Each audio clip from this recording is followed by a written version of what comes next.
السلام عليكم ورحمة الله وبركاته.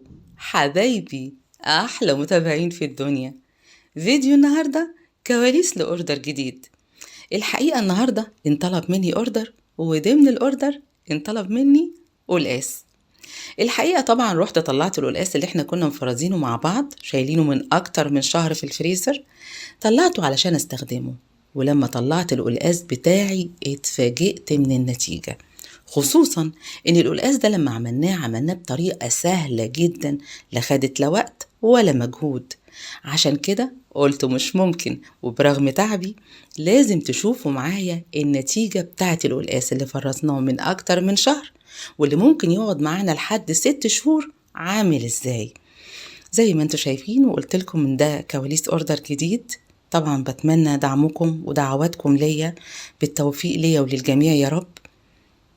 وادي القلقاس القمر بتاعنا، طلعته من الفريزر هو والخضرة. بجد كانت مفاجأة. بصوا القلقاس عامل ازاي. القلقاس طلع فريش جدا، وبجد النتيجة بتاعت القلقاس كانت مبهرة.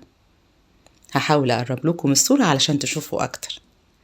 ده كان فيديو النهاردة اللي بتمنى من قلبي انه يعجبكم. يا ريت اذا عجبكم ما تبخلوش عليا بلايكاتكم الجميلة، دعمكم، اشتراككم في القناة تنوروها وتكبروها. بجد بحبكم.